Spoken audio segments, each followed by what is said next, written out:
আপনার তো তেল লাগে না, আপনার তো তেল লাগে না।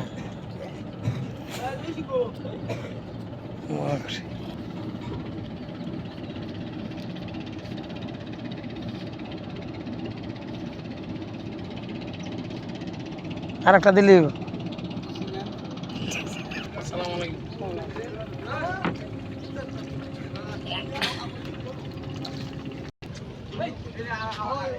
কয় দিক দা ঢুকবানি? হ্যাঁ সরকারি জায়গা বিআইডব্লিউ এদিকে কোনো উন্নতি হয় না। এইদিকে তো জায়গা জমির দাম কম। আমি আমাদের এখানে লাগছে সুপারভাইজারে। হের একটা ভাই আছে আমিনুল, হেও অপারেটর ছিল। সেনকে আরে জিগাইলাম। হ্যাঁ কবে?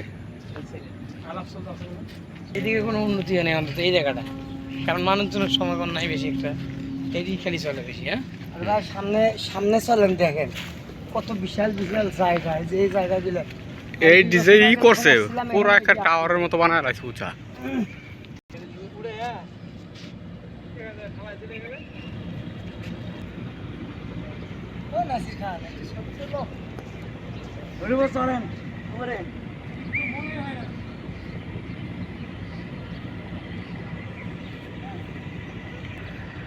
এদিক দা আছে হলো পাথর, পাথর ভাঙ্গা অনেক উঁচা করে রাখছে, দেখতে দেখা যাইতেছে অনেক পাহাড়ের মতোই। আর এদিক দিয়ে আর স্বাদ আছে, এদিক দা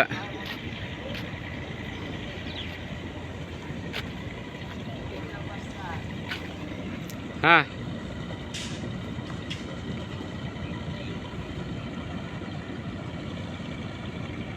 কি অবস্থা আসছে, এটা পুরালাই লোয়া, এটা সোজা করলে গেলে ডবল। আরে বাপরে বিশাল এক যন্ত্র। এটা পুরো ফিক্সড। হ্যাঁ এটি ইচ্ছা করলে যত দূর আছে এখান থেকে আবার এটা মাথা লম্বা এত ডবল। এক একটা নাড়াই তো আমার সাইকেলের সমান না।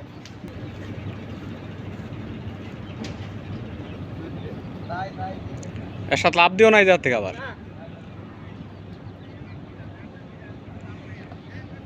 ওই পারের থেকে আসলাম নৌকা দিয়া, এক একজনের 10 টাকা করে নিছে, 4 জন 40 টাকা। এটা হলো শীতলক্ষা নদী, আর এটা হলো এসোঘাট। আর এই এসোঘাটের এই জায়গায় আমরা এই পারে আসলাম, আজকে আমাদের খেলা আছে। এদিক দিয়ে দেলোয়ার আর এর সাথে ছবি তুলতেছে। সেম সাইজ আছে বাট লুকিং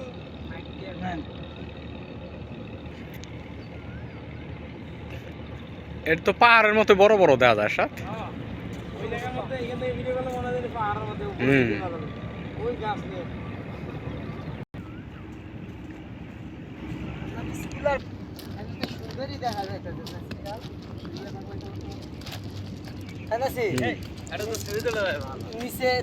অনেক সুন্দর একটা জায়গা। ক্যামেরা এদিক দেখো, এদিক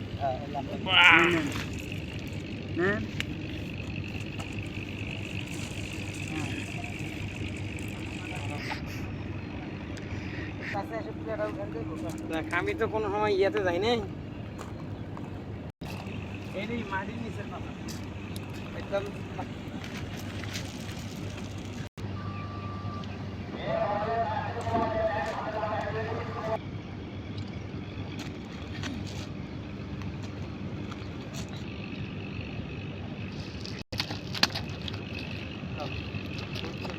বসেরই তো আপনি না।